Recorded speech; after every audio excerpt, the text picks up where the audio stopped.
नमस्कार दोस्तों, स्वागत है आपका हमारे चैनल पर। तो हमारी आज की कहानी है जगन्नाथ मंदिर के 4 दरवाज़ों की अद्भुत कहानी। तो चलिए शुरू करते हैं।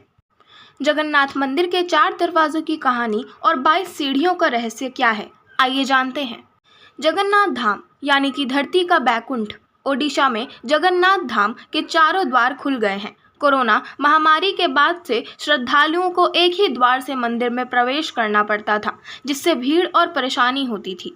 अब भक्त सभी 4 द्वार से मंदिर में प्रवेश कर रहे हैं, इससे भीड़ से 2-4 नहीं होना पड़ेगा। जगन्नाथ मंदिर के ये 4 द्वार कौन से हैं और इनके महत्व से जुड़ी कहानी भी जानिए।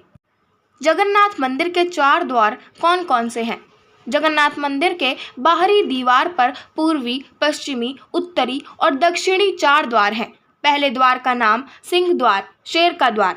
दूसरे द्वार का नाम व्याघ्र द्वार, बाघ का द्वार। तीसरे द्वार का नाम हस्ती द्वार, हाथी का द्वार। और चौथे द्वार का नाम अश्व द्वार, घोड़े का द्वार है। इन सभी को धर्म, ज्ञान, वैराग्य और ऐश्वर्य का प्रतीक माना जाता है। जगन्नाथ मंदिर के 4 द्वारों का महत्व। मंदिर का पूर्वी द्वार सिंह द्वार, यह जगन्नाथ मंदिर का मुख्य प्रवेश द्वार है। इस द्वार पर झुकी हुई मुद्रा में 2 शेरों की प्रतिमाएं हैं। माना जाता है कि इस द्वार से मंदिर में प्रवेश करने पर मोक्ष की प्राप्ति होती है।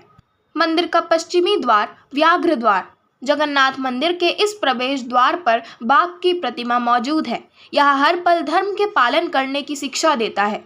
बाघ को इच्छा का प्रतीक भी माना जाता है। विशेष भक्त और संत इसी द्वार से मंदिर में प्रवेश करते हैं। मंदिर का उत्तरी द्वार हस्ती द्वार, मंदिर के इस द्वार के दोनों तरफ हाथियों की प्रतिमाएं लगी हैं। हाथी को माता लक्ष्मी का वाहन माना जाता है। कहा जाता है कि मुगलों ने आक्रमण कर हाथी की इन मूर्तियों को क्षति विकृत कर दिया था। बाद में इनकी मरम्मत कर मूर्तियों को मंदिर के उत्तरी द्वार पर रख दिया गया। कहा जाता है कि ये द्वार ऋषियों के प्रवेश के लिए है। मंदिर का दक्षिणी द्वार अश्व द्वार, मंदिर के इस द्वार के दोनों तरफ घोड़ों की मूर्तियां लगी हुई हैं। खास बात यह है कि घोड़ों की पीठ पर भगवान जगन्नाथ और बालभद्र युद्ध की महिमा में सवार हैं। इस द्वार को विजय के रूप में जाना जाता है। जगन्नाथ मंदिर की 22 सीढ़ियां, 82 पहाचा।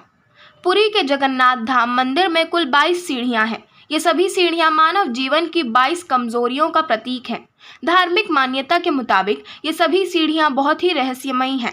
जो भी भक्त इन सीढ़ियों से होकर गुजरता है तो तीसरी सीढ़ी का खास ध्यान रखना होता है। पौराणिक कथाओं के मुताबिक मंदिर की तीसरी सीढ़ी पर पैर नहीं रखना होता। तीसरी पीढ़ी यमशिला कही जाती है। अगर इस पर पैर रख दिया तो समझो कि सारे पुण्य धुल गए और फिर बैकुंठ की जगह यमलोक जाना पड़ेगा। यही वजह है कि भगवान जगन्नाथ के दर्शन के लिए जाते समय तीसरी सीढ़ी पर पैर न रखने की सलाह दी जाती है। मान्यता के मुताबिक मंदिर में 22 सीढ़ियां हैं, लेकिन वर्तमान में 18 सीढ़ियां ही दिखाई देती हैं। अनादा बाजार की तरफ की 2 सीढ़ियों को जोड़ दें तो ये इनकी संख्या है 20। 21 और 22वीं सीढ़ी मंदिर की रसोई की तरफ है। इन सभी सीढ़ियों की ऊंचाई और चौड़ाई 6 फीट और बात अगर लंबाई की करें तो यह 70 फीट है। मंदिर की कुछ सीढ़ियां 15 फीट चौड़ी भी हैं, वहीं कुछ 6 फीट से भी कम हैं। भगवान जगन्नाथ के दर्शन करने के लिए इन सभी सीढ़ियों को पार करना पड़ता है। तीसरी सीढ़ी पर पैर रखते ही यमलोक जाओगे। माना जाता है कि इन सीढ़ियों पर कदम रखने से इंसान के भीतर की बुराइयां दूर हो जाती हैं, लेकिन भगवान के दर्शन कर वापस लौटते समय तीसरी सीढ़ी से बचने की सलाह दी गई है। पुराणों में तीसरी सीढ़ी को यमशिला कहा गया है। कहा जाता है कि भगवान जगन्नाथ ने तीसरी सीढ़ी यमराज को देते हुए कहा था कि जब भी कोई भक्त दर्शन से लौटते समय तीसरी सीढ़ी पर पैर रखेगा तो उसके सभी पुण्य खत्म हो जाएंगे और वह बैकुंठ की बजाय यमलोक जाएगा। आशा करती हूँ आपको हमारी आज की जगन्नाथ मंदिर के 4 दरवाज़ों की कहानी पसंद आई होगी। अगर आपको हमारी आज की कहानी पसंद आई हो तो हमारे चैनल को सब्सक्राइब करें, वीडियो को लाइक करें और बेल आइकन दबाना ना भूलें। धन्यवाद।